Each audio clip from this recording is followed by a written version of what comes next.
मुच्यते। पूर्णस्य पूर्णमादाय पूर्णमेवावशिष्यते। ॐ शान्ति शान्ति शान्तिः।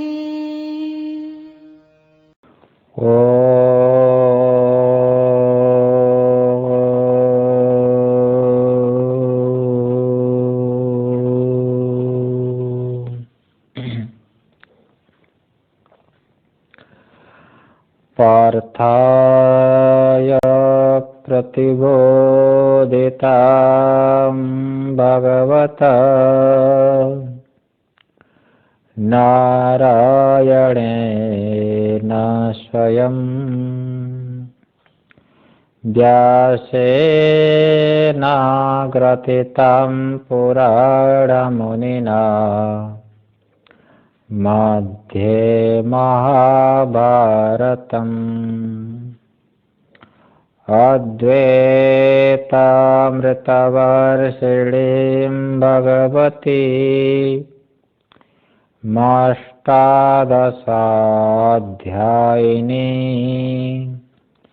मम त्वामनुसन्दधामि भगवत् गीते भवद्वेषिणे। नमोऽस्तु ते व्यासविशालबुद्धे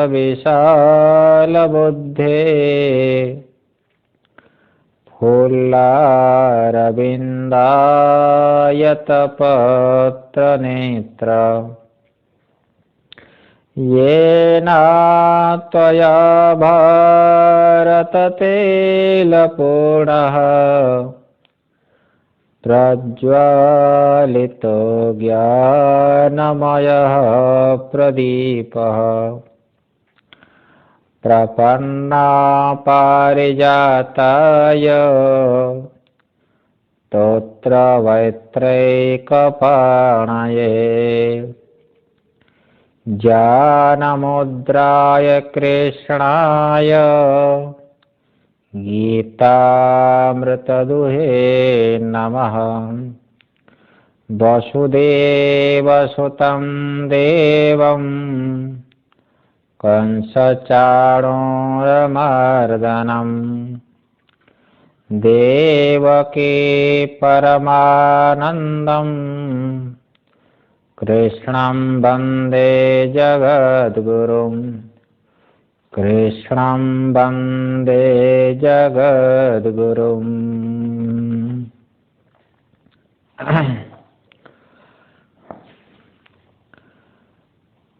सच्चिदानंद स्वरूप भगवान के विशेष अनुग्रह से, गुरुजनों की असीम कृपा से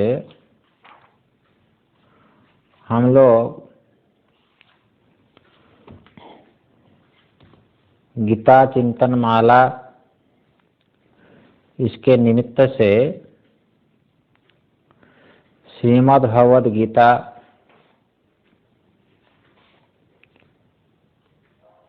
इस ग्रंथ के जो तृतीय अध्याय है, जिसका नाम है कर्मयोग, इस कर्मयोग के ऊपर कुछ विचार हम कर रहे हैं। तो अर्जुन के मन में ये जिज्ञासा है, दुविधा है, दो धर्म की आपसी संघर्ष में है। इस संघर्ष का हल नहीं निकाल पा रहा है, समाधान उनको नहीं मिल पा रहा है। एक तरफ तो क्षत्रिय धर्म है, राष्ट्र की रक्षा करनी है, धर्म की रक्षा करनी है, तो राष्ट्र धर्म की रक्षा करने के लिए युद्ध करना आवश्यक है। मनुस्मृति में तो यहाँ तक कह दिया,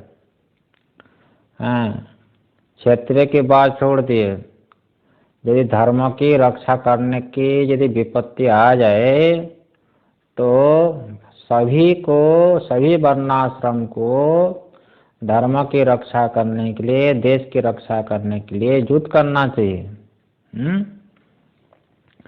ये मनुस्मृति आदि में है। इसलिए तो धर्म की रक्षा करने के लिए युद्ध नहीं करना, नहीं लड़ना, ये तो अधर्म है। दूसरी तरफ है अपने मामा है, दादा है, पर गुरुजन है, उनकी हर हालत में रक्षा करनी चाहिए, उसका अपमान नहीं करना चाहिए। ये हो गया धर्म है। अब तो स्मृतिकारों ने तो ये भी कह दिया, वो गुरु को होम, हाँ ऐसे नहीं करना चाहिए। गुरुम होम कृत्य तम कृत्य विप्रम निर्जित्य वादता श्मशान जायते वृक्ष कम गृध्रो उपसेवितः। इसलिए अर्जुन के मन में ये दुविधा है कि मुझे क्या करना चाहिए। तो पूर्व अध्याय में कह दिया भगवान ने कि ज्ञान ही श्रेष्ठ है। तो जो है ऐसा ब्राह्मी स्थिति प्राप्त जो है स्थिति प्राप्य पार्थ नैनाम प्राप्त विमोहति चित्वा समंत काले भी ब्रह्म निर्वाणम रिच्छति। अंतिम काल में भी यदि ऐसी ब्राह्मी स्थिति हो जाए तो उनकी मुक्ति तो निश्चित है। तो ज्ञान को श्रेष्ठता बतलाई भगवान ने। और पूर्व अध्याय में ये कह दिया कि कर्मण्येवाधिकारस्ते मा फलेषु कदाचन। ये अर्जुन, तुम्हारा फल में नहीं कर्म में अधिकार है तुम्हारा। इसलिए जो है कर्म करने के लिए भगवान ने कहा। इसलिए अर्जुन के मन में इस प्रकार का प्रश्न आना स्वाभाविक है। प्रथम श्लोक का है, देखो, ज्यायसि चेत कर्मणस्ते मता बुद्धिर जनार्दन तत्किम कर्मणि घोरे माम नियोजयसि केशव। तो अर्जुन के प्रश्नों के सार जो है, सारे वेदों का प्रश्न समझ लें, केवल अर्जुन का प्रश्न नहीं। तो वेदों में भी कुछ करने को बतलाया है और कुछ जो है ईश्वर का स्वरूप बतलाया है। इसलिए वेदों का तात्पर्य का निर्णय करने के लिए दो प्रधान ग्रंथ है। एक हो गया जैमिनी महर्षि का धर्म जिज्ञासा, पूर्व मीमांसा है, अथात धर्म जिज्ञासा। और एक जो है भगवान बादरायण के उत्तर मीमांसा है, ब्रह्मसूत्र। इसलिए वेद का तात्पर्य किसमें है? धर्म का निर्णय करने के लिए है कि आत्मा के स्वरूप का निर्णय करने के लिए है? क्योंकि वेद में 1 लाख मंत्र है। वेद में 1 लाख मंत्र है। हाँ, आप लोग जानते हो। तो संपूर्ण वेद का जो प्रतिपाद्य है वो अज्ञात वस्तु का प्रतिपादन है। अज्ञात वस्तु का, को ज्ञात वस्तु का नहीं। प्रत्यक्ष अनुमान प्रमाण के द्वारा जिस वस्तु को हम जान नहीं सकते उसी वस्तु का प्रतिपादन वेद करता है।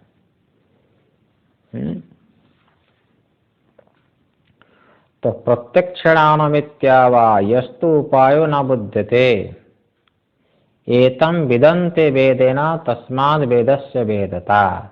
ये बात कही गई। जिसको हम प्रत्यक्ष प्रमाण से नहीं जान सकते, अनुमान प्रमाण से भी जिसको हम नहीं जान सकते, उसको वेद प्रतिपादन करता है। यही वेद का वेदत्व है। समझ में ना?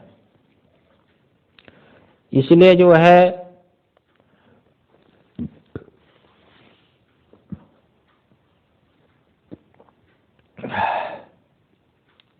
वेद में जो 1 लाख मंत्र है लेकिन बातें 2 ही है। समझ में ना? इतना जो लंबा चौड़ा 1 लाख मंत्र है, इसमें 2 ही बातें को कही गई। किसी भी परिस्थिति में क्या करना चाहिए, क्या नहीं करना चाहिए, समझ में, क्या करना चाहिए और क्या नहीं करना चाहिए। तो इसमें 80,000 हैं जो है मंत्र है, ये कर्म का निरूपण करने वाला है। और 16,000 मंत्र जो है 16,000 मंत्र है, 16,000 मंत्र जो भाई उपासना का है, ये भी कर्तव्य है। लेकिन 4,000 मंत्र जो है केवल आत्मा का निरूपण करने वाला है। ये बात बताइए, तो क्या करना चाहिए, क्या नहीं करना चाहिए, कर्तव्य क्या है, अकर्तव्य क्या है, इसका निरूपण जो है 96,000 मंत्र करता है ना। और 4,000 जो मंत्र है जिसको हम वेदांत कहते हैं, ये परमात्मा का स्वरूप क्या है, परमात्मा किसे कहते हैं, जिसे जानने से सारे बंधन मिट जाएंगे। इसका निरूपण, उस परमात्मा का निरूपण, उस धर्माधर्म का निरूपण ये वेद के द्वारा ही पता लगा जा सकता है, दूसरे उपाय से नहीं होता है। लेकिन लोगों को ये दोनों बातें एक दूसरे से विरुद्ध लगते हैं, समझ में ना। क्योंकि शास्त्र ने जो दो बातें बतलाई, इनमें से एक हो गई प्रवृत्ति, एक हो गई प्रवृत्ति, और दूसरी क्या है, निवृत्ति है। एक प्रवृत्ति रूपी धर्म, एक निवृत्ति रूपी धर्म। इसलिए मनुस्मृतिकार मनु महाराज ने कहा, सुखाभ्युदयिकं चैव निःश्रेयसिकमेव च प्रवृत्तं च निवृत्तं च द्विविधं कर्म वेदिकम्। तो वेद में एक प्रवृत्ति बताई, एक निवृत्ति बताई, दोनों ही बताई, दोनों बताई।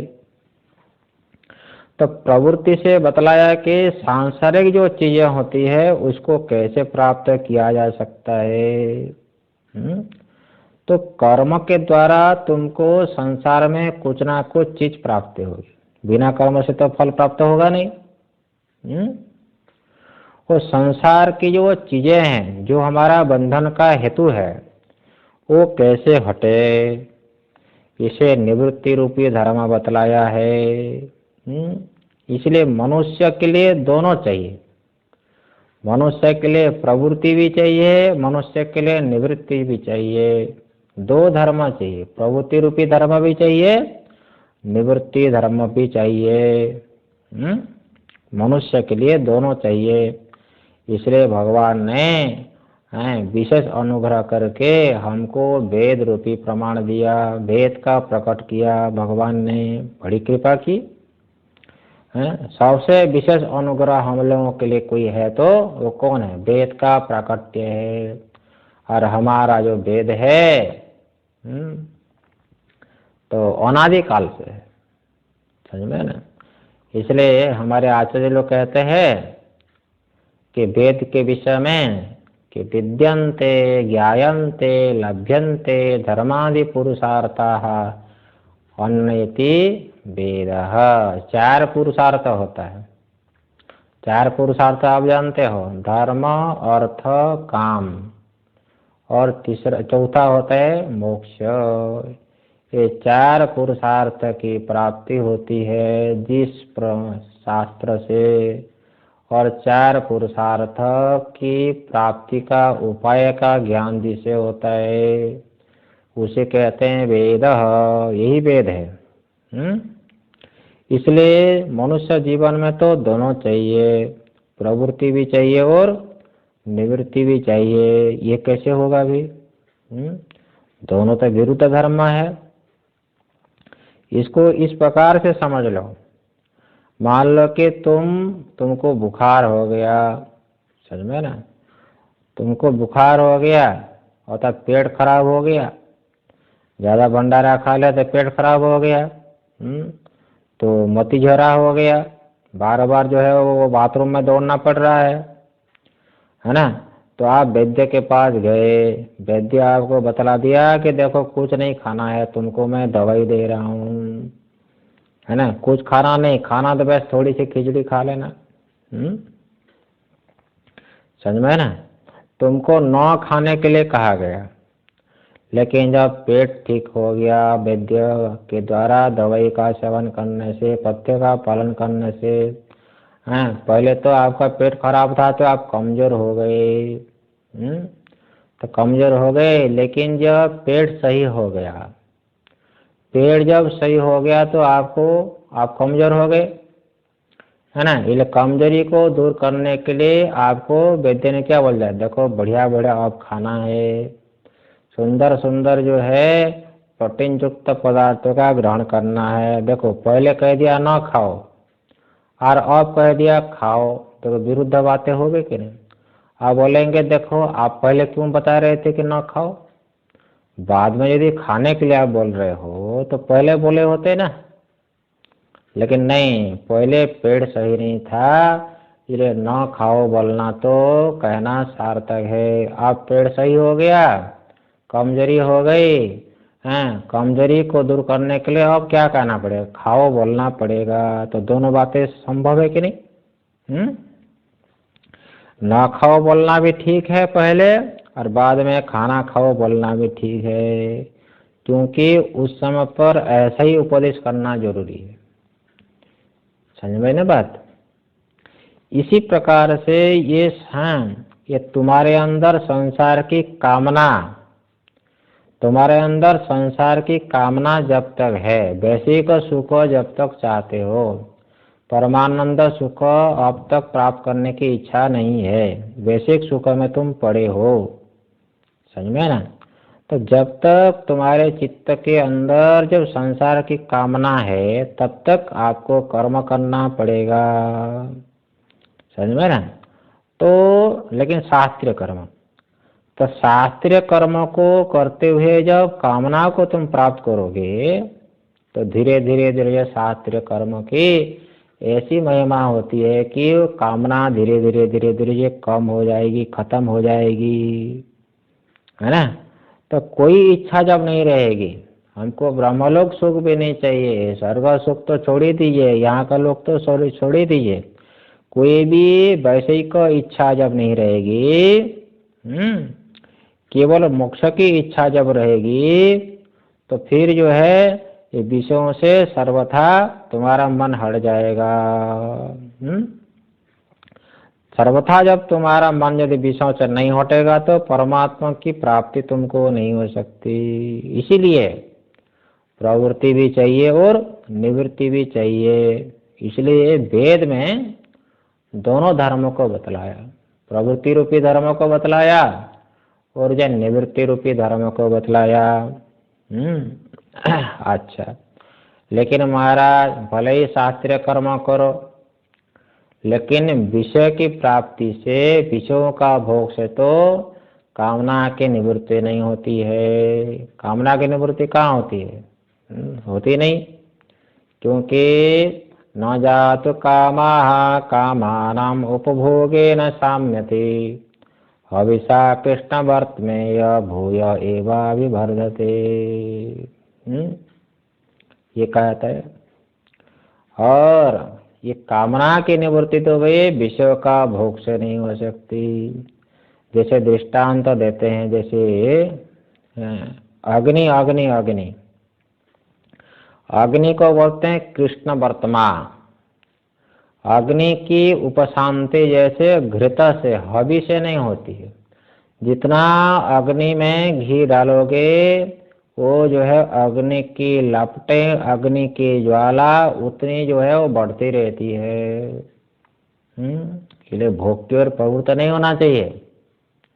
हैं, तो वैराग्य शतकम में कहते हैं, कौन राजा भर्तृहरि कि भोगानुभोक्ता वयमेव भोक्ता कालो न जाते वयमेव जाता।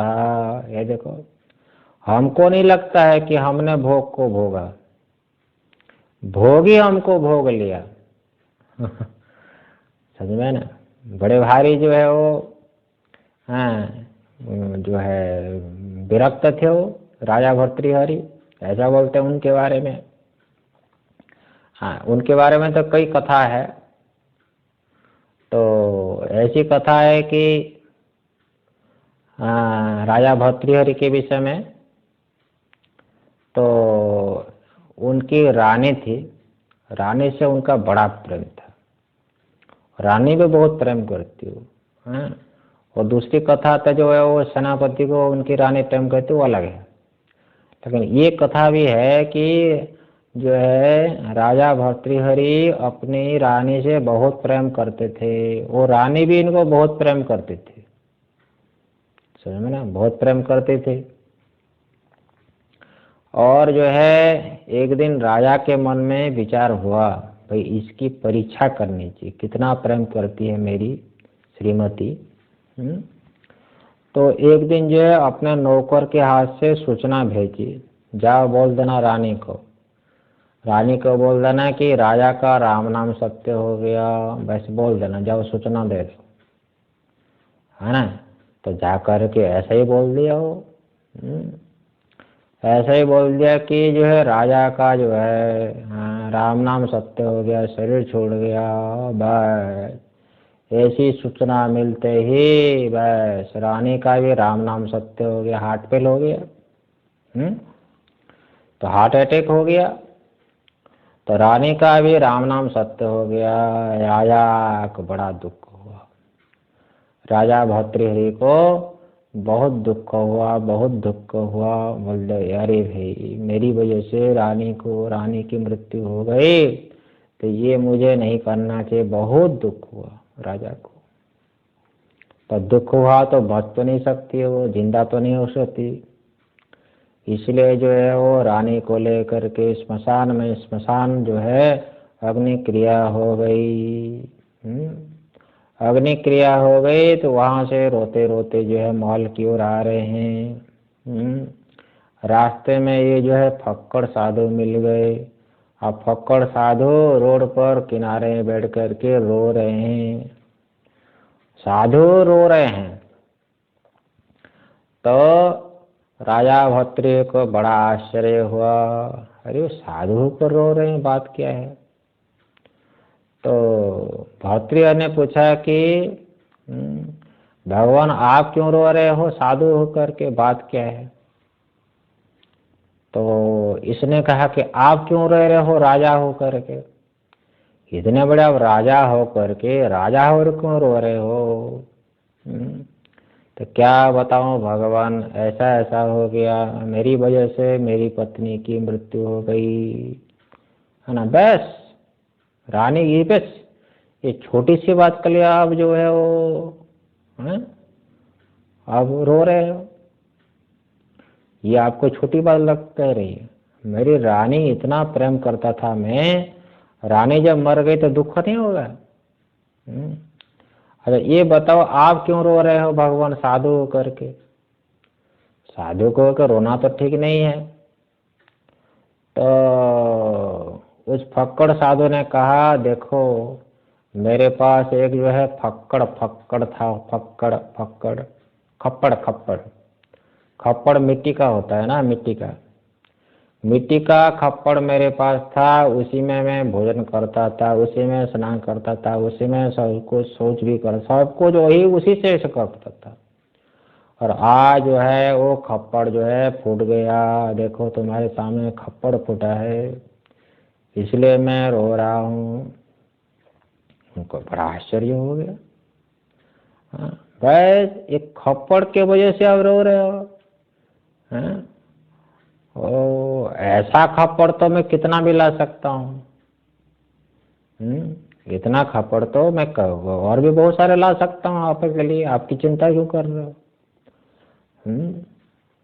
तो यही बात तो मैं भी कह रहा हूँ कि जो ऐसी पत्नी तो मैं बहुत सारे और दूसरी शादी कर लो, क्या उसमें ऐसी पत्नी तो बहुत सारे मिल सकते ना। तो ये इसने भी कहा, देखो फक्कड़ साधु ने कहा इसी प्रकार खप्पड़ तो आप बहुत ला सकते हो, समझ में ना, लेकिन जो खप्पड़ फूट गया वही खप्पर ला सकते हो क्या? वही खप्पर ला नहीं सकते हो। लेकिन जो रानी मर गई है वही रानी को मैं जिंदा कर सकता हूँ। बोलो मंजूर है तुमको? तो नीचे से ऊपर तक देखिए राजा, ये कैसा है, खड़ी महात्मा है, फक्कड़ महात्मा, बड़ा विलक्षण ये। ऐसा कैसे हो सकता है? क्यों नहीं हो सकता है? हो सकता है। चलो कहाँ पर तुम्हारी जो चिता है रानी की, जाओ चलो वहां पर दिखाओ। हाँ, वो फक्कड़ महात्मा गए जहाँ पर चिता जल रही थी, बस हाथ में जल दिए, मंत्र से सिंचित करके जो छोड़ दिए वो वहां पर चिता के ऊपर, वो जो है वो खड़ी हो गई रानी। उसका नाम था कौन मालूम है? गुरु गोरखनाथ। वो गुरु गोरखनाथ जी। उनको बड़ा आश्चर्य हुआ। उसी से उनको वैराग्य हो गया। जिस परमात्मा की थोड़ी सी शक्ति से यदि एक फक्कड़ महात्मा असंभव को संभव कर सकता है, हाँ, वो कितना शक्तिमान नहीं होगा। वो अनंत शक्तिमान, उस अनंत सर्वज्ञ सर्वशक्तिमान जो संसार को चला रहा है, उनके शरण में मुझे जाना चाहिए। सब छोड़ छाड़ दिया, अपने भाई को गद्दी समर्पण करके, गद्दी दे करके वो विरक्त होकर के राजपाट को छोड़ दिए और बहुत बड़े विद्वान हुए। वैराग्य सप्तकम में लिखा है, वाक्यपदी व्याकरण में लिखा है, बड़ा प्रसिद्ध ग्रंथ है, बहुत बड़े विद्वान थे वो। हाँ, वो गुरु गोरखनाथ जी थे। वो कहते हैं कि भोगान भोक्ता वयमेव भोक्ता। हमको नहीं लगता है कि भोग हो, हाँ, हमने भोग लिया, भोग ही हमको भोग लिया। इसलिए आप जो कह रहे हो कि शास्त्रीय कर्म करने पर कामना की पूर्ति हो जाएगी, कैसे विषय पूर्ति हो जाएगी? है ना, विषय का भोग से तो कामना और बढ़ती है, शांत तो होगी नहीं। तो ये चक्र तो चलता रहता है। भोग भोगते हो, भोग से फिर संस्कार होता है कि नहीं? सवर्ण बुद्धि हो जाती है, सवर्ण बुद्धि होने से फिर आगे इच्छा की अभिव्यक्ति होती है, इच्छा की अभिव्यक्ति होने से फिर भोग करेगा, भोग से फिर संस्कार होगा।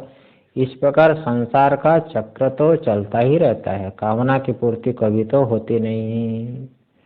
परंतु वेद ने एक हमको रास्ता बतला, एक मार्ग बताया, एक हमको दृष्टि दी। कर्म तो करना ही करना है, समझ, जब तक शरीर में अध्यास है, वो तो कर्म को कोई भी छोड़ नहीं सकता। एक क्षण भी कर्म के बिना शरीर नहीं रह सकता। परंतु वेद ने हमको एक उपाय बतलाया, एक हमको दृष्टि दी। तो उसका यदि हम पालन करेंगे, हैं, विषय का हम भोग करेंगे, तो कामना नहीं बढ़ेगी और फिर तो कामना के निवृत्ति हो जाएगी। इसलिए तुमको निवृत्ति मार्ग पर चलना पड़ेगा। ये वेद ने कहा। ये तरीका क्या है? भगवान ने कहा कि यज्ञार्थात् कर्मणो नेत्र लोकोयम करबंधना। इसलिए जो भी हम कर्म करते हैं वो परमात्मा के लिए करते हैं। यज्ञो वे विष्णु, यज्ञ है परमात्मा, वो परमात्मा को उद्देश्य करके यदि हम कर्म करते हैं तो हमारी कामना धीरे धीरे जो है बढ़ेगी नहीं, अपितु क्षीण हो जाएगी। ये उपाय है। यद्यत् कर्म करोमि तत्तत् अखिलम शंभो तवाराधनम। हे शंभो, मेरे शरीर से जो भी कर्म हो रहा है ये सब आपके लिए हो रहा है, सब कुछ आपके लिए हो रहा है। इसको कहते हैं और ईश्वर अर्पण बुद्धि से कर्म। परमेश्वर के लिए कर्म हम कर रहे हैं, अपने लिए कुछ भी नहीं है। हाँ, वही कर्म बंधन होता है जो परमेश्वर के लिए ना करके अपनी बुद्धि के अनुसार अपने भोग के लिए हम करते हैं तो ऐसा कर्म बंधन का हेतु होता है। परंतु जब तुम कर्म को ईश्वर अर्पण बुद्धि से करते हो, यज्ञार्थ करते हो, है ना, उससे कामना धीरे धीरे शांत हो जाती है, कामना नहीं बढ़ती है। तो ये है, देखो शास्त्रीय कर्म की बड़ी महिमा होती है ना। तो भगवान ने पूर्व अध्याय में ज्ञान को महत्व बतलाया। अभी तुम तो कर्म के अधिकारी हो, ज्ञान के अधिकारी नहीं हो, है कि नहीं? ज्ञान की योग्यता नहीं है, इसलिए तुम कर्म नहीं करने में आसक्ति मत करो। कर्म तो तुमको करना ही पड़ेगा। हाँ। लेकिन जो है लोगों के मन में शंका हो जाती है, अरे वे कभी ना कभी कर्म को छोड़ना ही पड़ेगा, तो कभी ना कभी आगे जाकर के हमको निवृत्ति मार्ग में तो चलना ही पड़ेगा। तो इतना सब माथाफोड़ी जो है युद्ध करना, ये क्यों करना है भी? इसलिए जो है हम ज्ञान के अधिकारी क्यों नहीं हो सकते? दो सन्यासी लोग यदि ज्ञान के अधिकारी है तो हम क्यों नहीं हो सकते? ऐसा आजकल बोलते हैं। इसी प्रकार वो माता पिता भी समझते हैं, वो बच्चा जब इतना जो पढ़ा लिखा है तो हमारा बच्चा क्यों नहीं हो सकता है? लेकिन योग्यता होती है, सभी में समान योग्यता नहीं होती है। हाँ, ऐसा होता है। इसलिए योग्यता, चाहे गृहस्थ हो चाहे सन्यासी हो, ज्ञान की योग्यता यदि आ जाए तो ज्ञान अवश्य हो जाएगा। ऐसा नहीं समझना है कि सन्यासी होने मात्र से ज्ञान हो जाएगा, गृहस्थ हो ज्ञान नहीं होगा, ऐसी बात नहीं है। अंतःकरण की शुद्धि हो गई, है ना, साधन चतुष्ट संपन्न हो गया तो ज्ञान तो होगा ही होगा, चाहे सन्यासी हो चाहे गृहस्थ हो। याज्ञवल्क्य की कथा आप जानते हो। तो याज्ञवल्क्य का वेदांत अध्ययन चल रहा था। तो राज दरबार में जो है, हाँ, तो राजा जनक भी वेदाध्ययन कर रहे थे, वेदांत का अध्ययन। तो वहां पर क्या हुआ, तो राजा जनक पढ़ रहे थे, तो वहां पर क्या हुआ, दूर से आग लग गई। दूर से आग लग गई, सब बैठे हैं, महात्मा लोग भी वेदांत अध्ययन में बैठे हैं। जब आग लग गई, महात्मा लोग जो है पहाड़ छोड़ करके भाग गए। महात्मा लोग पहाड़ छोड़कर भाग गए, झोपड़ी में आग लग गई। ये लोग उसको उठाने के लिए, और साधु के पास क्या रहता है बताओ? कमंडल रहता है, लंगोटी रहती है, पुस्तक रहती है, और क्या रहती है? तो साधु लोग सब जो है, अरे मेरा कमंडल रखा है, मेरे झोपड़ी में आग लग गई, कमंडल जल जाएगा, कपड़े जल जाएंगे, ये बताओ। तो जो जिसको महत्व देता है, तो उसकी दृष्टि उसी तरफ जाती है। तो एक बार जो है प्रयागराज में कुंभ मेला हो रहा था, और वहां पर एक मंडप पर जो है आग लग गई, टेंट पर आग लग गई। तो जो है वो टेंट का जो कोठारी था, समझ में, वो पैसा वगैरह को उठाने के लिए दौड़ रहा है। वहाँ के जो महंत थे उसको एक थप्पड़ मारे, हाँ, मूर्ख है तू, जो काम की चीज है उसको तो न उठा करके, ग्रंथ है उसको तुम न उठा करके, जो फालतू की चीज, बेकार की चीज है, हाँ, पैसे को उठाने के लिए जा रहे हो। ये देखो, दोनों की दृष्टि अलग अलग है कि नहीं, है ना। जिस व्यक्ति की दृष्टि में जो महत्व होता है ना, तो व्यक्ति उसी की ओर जाता है, वही कर्म करता है कि नहीं। तो ठीक जिस प्रकार तो साधु होने पर भी, सन्यासी होने पर भी उनका महत्व कपड़े में है। झोपड़ी में है, वेदांत का अध्ययन में महत्व नहीं है। देखो, इसलिए वो कमंडल आदि को उठाने के लिए सब दौड़ रहे हैं, साधु होने पर भी। लेकिन हाँ, वही नौकर आ करके राजा जनक के कान में कुछ कह रहा है। राजा जनक जो भगा दिए उसको, जाओ तुम। दोबारा वही नौकर फिर आकर के कान में कुछ कहा। याज्ञवल्क्य सब देख रहे हैं, याज्ञवल्क्य ऋषि देख रहे हैं तो क्या हो रहा है जनक, बार बार यदि आ रहा है तो तुम जाओ। तो राजा जनक बड़ा सुंदर बोलते हैं, क्या भगवान आग लग गई तो आग लग के तो जाओ बुझाने के लिए। अरे आग लग के तो क्या नगर में आग लगी, मेरे में थोड़ी आग लगी है ना। तो मेरे में आग थोड़ी लगी है। मिथिलायाम प्रदीप्तायाम न में दह्यति कंचन। सारी मिथिला जल गई तो जलने तो क्या फर्क पड़ेगा, है ना। मैं तो सर्वदा अभोक्ता हूँ, मैं तो अकर्ता अभोक्ता में हूँ, मेरे में कोई संबंध है ही नहीं। इसलिए आप जो वेदांत चला रहे हैं पाठ, ये वेदांत पाठ चलाइए। ये तो हाँ, आग लग के तो बुझ ही जाएगी, इसमें क्या है। तो उनकी बुद्धि में महत्व राजपाट नहीं, गृहस्थ होने पर भी उनकी बुद्धि में राजपाट नहीं, समझ में ना। अभी तो वेदांत का अध्ययन है, जो आत्मा की जो चर्चा हो रही है, बस समझ में ना। इससे बड़ा उनके जीवन में कोई महत्व नहीं होता है। तो कहना ही है, व्यक्ति है ना, व्यक्ति अपनी बुद्धि में जिसको महत्व देता है वही व्यक्ति वही कर्म करता है, दूसरा कर्म नहीं करता है ना। तो इसी प्रकार से तो जो है असली भेद तो इसी से होता है ना। इसलिए अर्जुन के मन में यही प्रश्न था कि मेरे अंदर भी जो है वैराग्य है, मैं भी आत्मज्ञान को प्राप्त कर सकता हूँ, मुझे स्वर्ग नहीं चाहिए, मुझे तो स्वर्गीय शांति नहीं चाहिए, मुझे तो परम शांति चाहिए। तब तो मैं आत्मज्ञान के लिए क्यों ना करूं, कर्म क्यों करूं।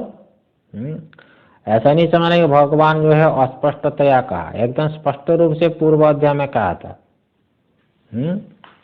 फिर भी अर्जुन इस बात को नहीं समझ पा रहा है। यदि ये लोग आत्मज्ञान के अधिकारी है, सन्यासी लोग, तो मैं आत्मज्ञान का अधिकारी क्यों नहीं हो सकता। है कि नहीं। तो ये है जो है अर्जुन के मन में प्रश्न है। इसलिए हे भगवान, आगे देखो द्वितीय श्लोक, व्यामिश्रेणेव वाक्येन बुद्धिं मोहयसीव मे। व्यामिश्रेणेव वाक्येन बुद्धिं मोहयसीव मे। तदेकं वद निश्चित्य येन श्रेयोऽहमाप्नुयाम्, येन श्रेयोऽहमाप्नुयाम्। हे भगवान, तो मुझे ये लगता है,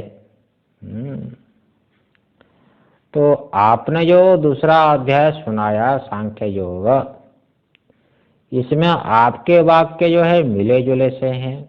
इसको कहते हैं व्यामिश्र। कभी कहते हो कि कर्म करो, कर्मण्येवाधिकार अस्ते मा फलेषु उपजाचना। फिर कहते हैं मोक्ष तो आत्मज्ञान से होता है, कर्म से मोक्ष नहीं हो सकता है। ये जो मिली जुली बातों को आप क्यों कहते हो, इसको छोड़िए। व्यामिश्रेणेव, व्यामिश्रेणा इव, व्यामिश्रेणा वाक्यन इव बुद्धि मोहयसीव। मिली जुली बातों से तो मुझे लगता है कि आप मुझे भ्रांत में डाल रहे हो।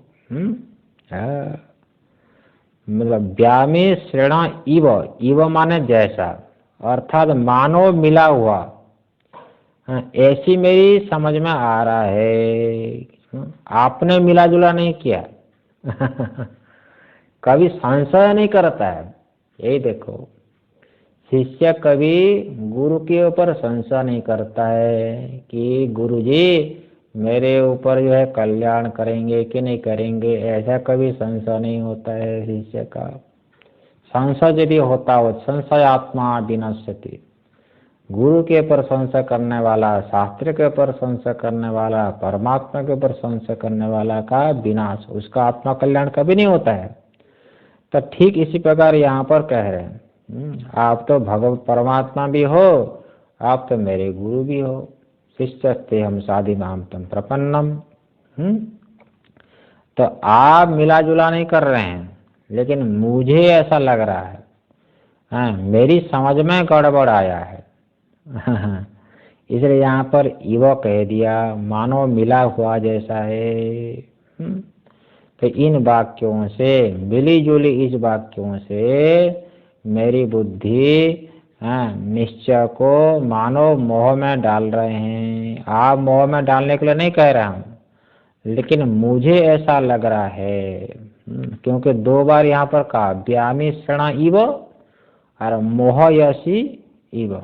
आपने तो ठीक कहा, आप में कोई दोष नहीं है, समझ में ना, मैं ही ठीक से समझ नहीं पा रहा हूँ। मुझे ये चीजें जो है मिली हुई लग रही है। मैं सीधा सीधा आदमी हूँ, मैं सरल आदमी हूँ, इसलिए आप स्पष्ट करके बोलिए, स्पष्ट करके ये मुझे बोलिए कि कर्म से मोक्ष होगा, कि कल्याण की प्राप्ति होगी, कि ज्ञान से मोक्ष की प्राप्ति होगी। किससे मोक्ष की प्राप्ति? इसको कहते हैं प्रमाण संशय। इसका नाम होता है प्रमाण संशय, क्योंकि शास्त्र में यही यहाँ पर संशय हो जाता है, समझ में ना। संशय ये होता है कहीं कर्म से मुक्ति बताई, कहीं उपासना से मुक्ति बताई, कहीं ज्ञान से मुक्ति बताई, कहीं जो अष्टांग योग से मुक्ति बताई, बहुत सारे उपाय बताया है कि नहीं। इसलिए प्रमाण में संशय हो जाता है कि वेद का परम तात्पर्य किसमें है ना। ज्ञान में तात्पर्य है कि कर्म में तात्पर्य है कि उपासना में तात्पर्य है ना। इसको कहते हैं प्रमाण संशय, है कि नहीं। इसलिए हे भगवान तद एकम वद निश्चित्य, इसलिए एक ही आप निश्चय करके बताओ, एक ही हमको साधन बताओ। तद एकम निश्चित्य वद, एक हमको साधन बताओ। ये ना जिस साधन के द्वारा अहम श्रेयो आपनुयात, मैं श्रेय को प्राप्त कर सकूं।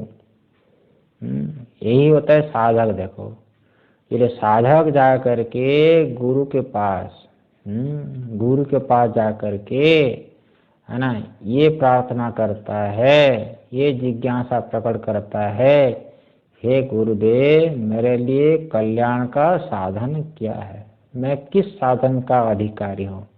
ये अपनी बुद्धि ऊपर नहीं छोड़ता है साधक, गुरु के ऊपर छोड़ देता है। इसको कहते हैं समर्पण। ये समर्पण होता है। इसलिए पहले जमाने में जो है ना कि समित पाणे क्षत्रियम ब्रह्मनिष्ठम गुरु वा विगच्छत, सूखी लकड़ी लेकर के गुरु के पास जाया करते थे। तो सूखी लकड़ी क्या है मालूम है? सूखी लकड़ी जो है, सूखी लकड़ी, अरे भाई मान लीजिए जो गुरु है भिक्षा लेकर के जो है वो अपना अन्न ग्रहण करता है, शरीर निर्वाह करता है, सूखी लकड़ी क्या करेगा वो? तो सूखी लकड़ी उपलक्षण होता है, इसको कहते हैं उपलक्षण। स्वबोधकत्वे सति श्वेतर बोधकत्वम उपलक्षणतम, इसको कहते हैं उपलक्षण, समझ में ना। तो ये शिष्य के मन में जो नैसर्गिक भावना होती है, समझ में ना, क्या नैसर्गिक भावना होती है कि हे गुरुदेव मैं तो अज्ञानी हूँ, मेरा क्या कर्तव्य है ये मुझे ज्ञात नहीं है, मैं किस साधन का अधिकारी हूँ, मैं तो कुछ भी नहीं जानता हूँ, आप तो सर्वज्ञ हैं, आप मेरा कल्याण करने वाले हैं। ये जो सच्चाई है साधक के अंतःकरण में, ये जो निरभिमान है धर्म है ना, ये जो स्वाभाविक जिज्ञासा होती है साधक के चित्त में, है ना, साधक के चित्त में जो स्वाभाविक नैसर्गिक जो अभिलाषा होती है, इस नैसर्गिक अभिलाषा को दूर करने के लिए, नैसर्गिक अभिलाषा को प्रकट करने के लिए जो है ज्ञापन किया जाता है कर्म विशेष, क्रिया विशेष, उसको कहते हैं नमस्कार। इसको क्या कहते हैं? नमस्कार, है ना, इसका सूचक होता है। स्वापकृष्टत्व परो, स्वापकृष्टत्व परो उत्कृष्टत्व प्रकार ज्ञानानुकूल व्यापार नमस्कार, यही साधक का साधकत्व है। अपनी सच्चाई को स्वीकार करना, यही साधकत्व होता है ना।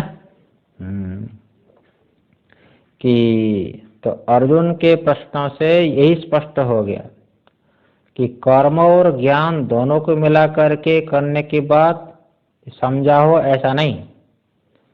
क्योंकि आजकल ही कुछ लोग कहते हैं ज्ञान कर्म समुच्चय हो जाएगा।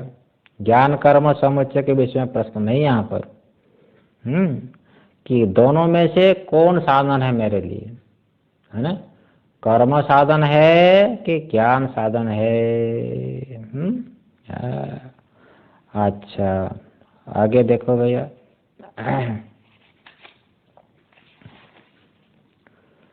तो अब कहते हैं, तो अर्जुन ने भगवान से जो निश्चित जो कल्याण का साधन, जो निश्चित जो मोक्ष का साधन जो उपाय है वो पूछा था। अब भगवान ने कल्याण का मार्ग तो ज्ञान को बताया, भगवान ने कल्याण का मार्ग तो पहले ज्ञान को बताया। अर्जुन से कर्म करने को कहा। इसलिए अर्जुन को लगा कि हो सकता है कि दो रास्ते, दो मार्ग है कि नहीं, मोक्ष के दो मार्ग है, हो गया ना। क्योंकि ज्ञान का भी उपदेश किया भगवान ने और जो है कर्म का भी उपदेश किया। कर्म में तुम्हारा अधिकार है और करने में प्रमाद नहीं करना है।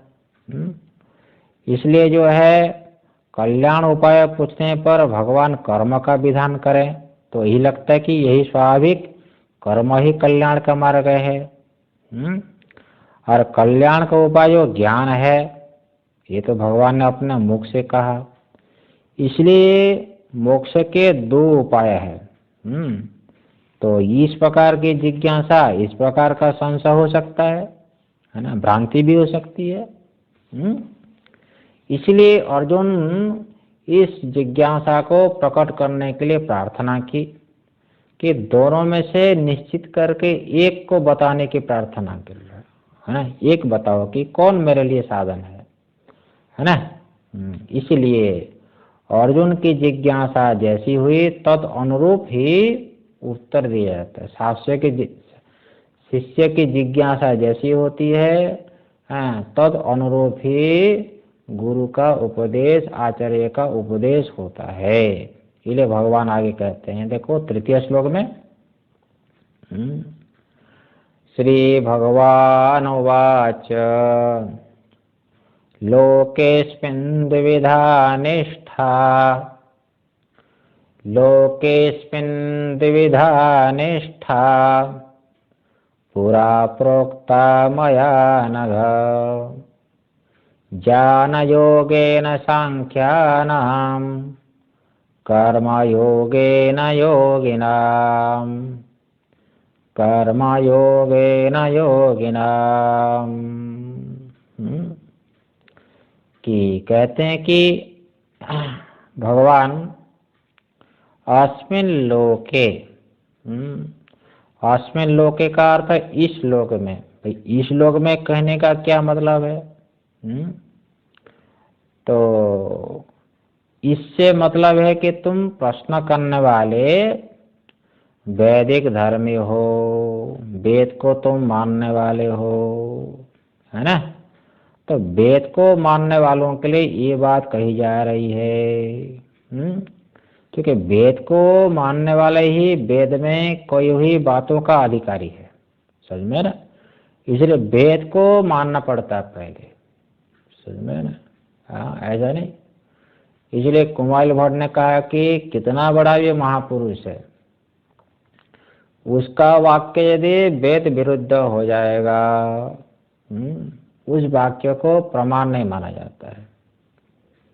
इसलिए हमारी सनातन परंपरा में मूल प्रमाण तो वेद ही होता है, ये मन माने नहीं होता है। तो कोई के बोलते हैं कि क्या स्वामी जी आप जो है, हाँ, जो शास्त्र में लिखा है वही आप बता रहे हो, लेकिन हमारे गुरुजी तो ऐसे बोलते हैं कहीं शास्त्र में नहीं मिलेगा। आप जो बता रहे हो शास्त्र में जो लिखा है उसी को रटा उटा हुआ बोल रहे हो। तो उनसे कहना चाहिए, अरे भाई तुम्हारे गुरुजी का बदनाम ना करो, क्योंकि ये तुम्हारे गुरुजी का वाक्य यदि शास्त्र से विरुद्ध हो जाएगा तो तुम्हारे गुरुजी का वाक्य प्रमाण है। हाँ, तो ये तुमने कैसे निश्चय किया? हाँ, बोले हमारे गुरुजी सर्वज्ञ हैं। तुम्हारे गुरु यदि सर्वज्ञ है तो तुम कैसे जाना? तुम्हारे गुरु सर्वज्ञ हैं और शास्त्र से विरुद्ध बोलते हैं, वो भी शास्त्र से विरुद्ध बोलता है, और उनके शिष्य भी क्या बोलेंगे, हमारे गुरुजी सर्वज्ञ हैं। तो सारे यदि सर्वज्ञ है तो फिर परस्पर में मत मतांतर कैसे हो रहा है? क्योंकि सर्वज्ञों को संशय तो होता नहीं, समझ में कि नहीं। इसलिए सर्वज्ञता के चक्कर में छोड़ो, हम किसी को सर्वज्ञ नहीं मानते। एक परमात्मा से अतिरिक्त कोई भी सर्वज्ञ है ही नहीं, समझ में कि नहीं। इसलिए कोई भी महापुरुष भले ही भगवान का अवतार तुम मानते रहो है ना, परंतु शास्त्र से विरुद्ध हो जाएगा तो उनका वाक्य अप्रामाणिक हो जाता है, चाहे कपिल हो चाहे बुद्ध हो कोई भी हो, समझ में ना। हाँ, ये होता है। इसलिए हम वेद को मूल प्रमाण रूप से मानते हैं। इसलिए वेद के ऊपर कोई संशय नहीं। इसलिए वेद में जो आस्तिक बुद्धि रखने वाला होता है वही शास्त्र का, वही इस मार्ग का अधिकारी होता है ना। और शास्त्र भी उसी का लाभकारी होगा, उसी के चित्त में आत्मज्ञान करा सकता है, समझ में ना। इसलिए कहते हैं कि अधिकारिणास प्रमिति जनको वेदः, जो शास्त्र का अधिकारी है, शास्त्र में जो विश्वास करता है, शास्त्र को मूल प्रमाण के रूप से मानता है, उसी को शास्त्र उपकारी होता है। हाँ, शास्त्र उसी के लिए आत्मज्ञान का हेतु बनता है।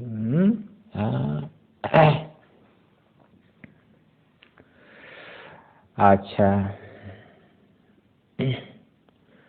इसलिए आगे देखो, और श्रुति भगवती जानती है आचार्य मुख से, है ना।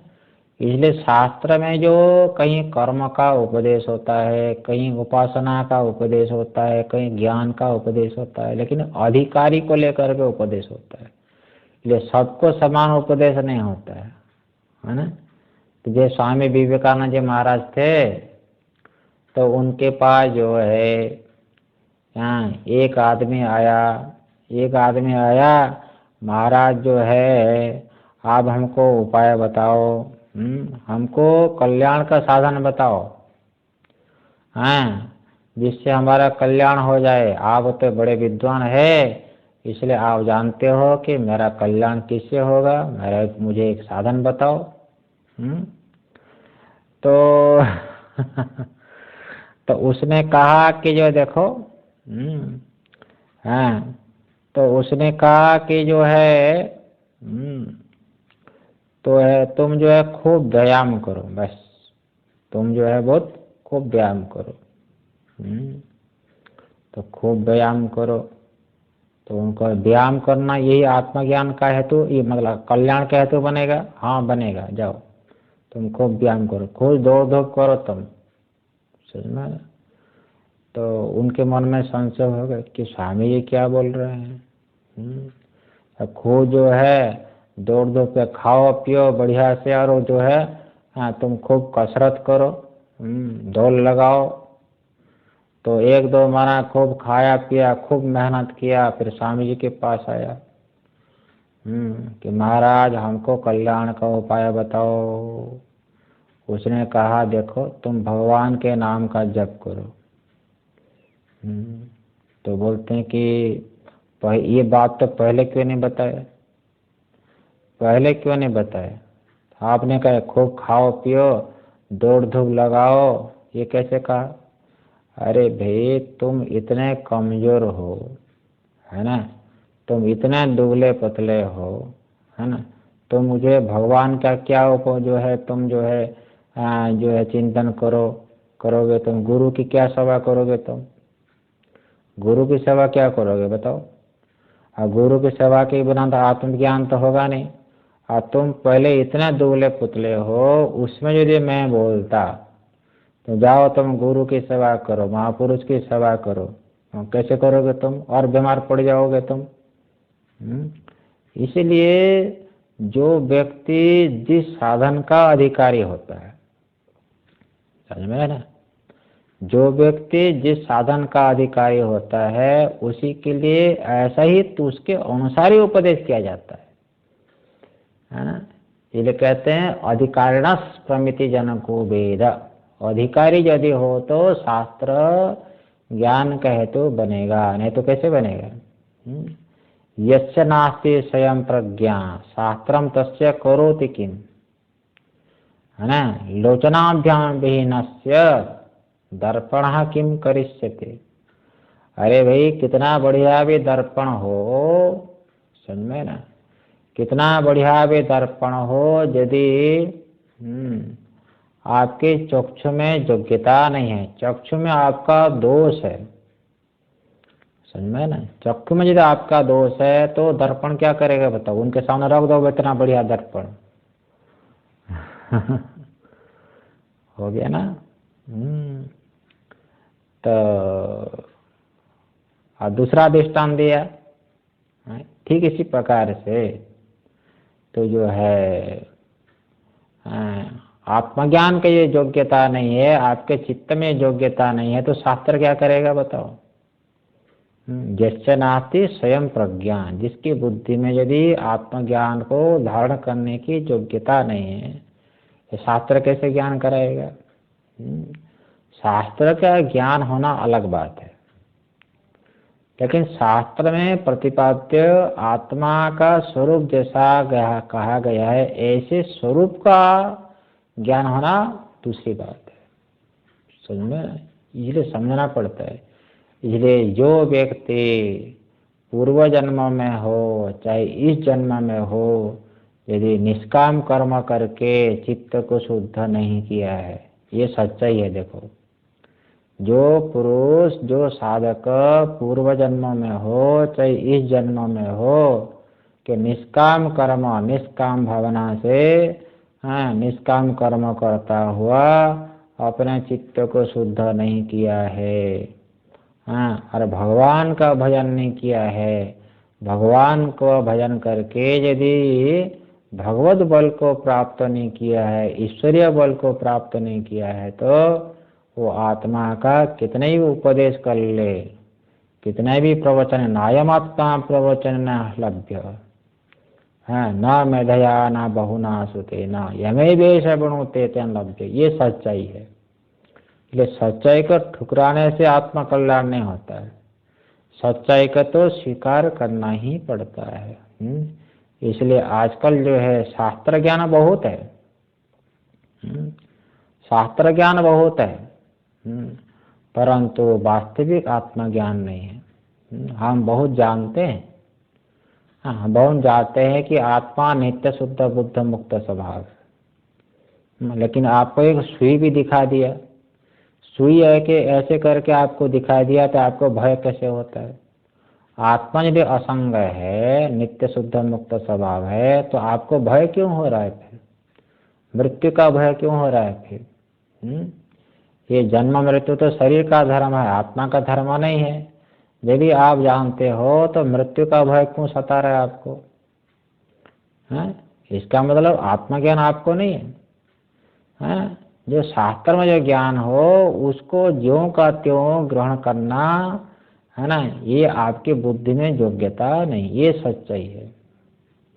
इस सच्चाई को छोड़ने से, इसको सच्चाई को ठुकराने से आत्मा कल्याण नहीं होता है। इसलिए जो व्यक्ति पूर्व जन्म में हो अथवा इस जन्म में हो, समझ में, यदि अपने चित्त को शुद्ध नहीं किया है, ईश्वर का भजन करके ईश्वरीय बल को प्राप्त नहीं किया है, गुरु की सेवा को प्राप्त करके यदि गुरु के अनुग्रह को प्राप्त नहीं किया है, वो आत्मज्ञान का अधिकारी नहीं हो सकता है। इसलिए ब्रह्मसूत्र में शुरू में ही कह दिया, अर्थात ब्रह्म जिज्ञासा, ब्रह्म ज्ञान के लिए विचार वही कर सकता है जो अधिकारी हो, तो साधन चतुष्ट संपन्न हो। इसलिए तो निष्काम कर्म तो चाहिए ही चाहिए। ये बात आगे कहने जा रहे हैं। ओम पूर्णमदः पूर्णमिदं पूर्णात् पूर्णमुदच्यते पूर्णस्य पूर्णमादाय पूर्णमेवावशिष्यते। ओम शांति शांति शांति।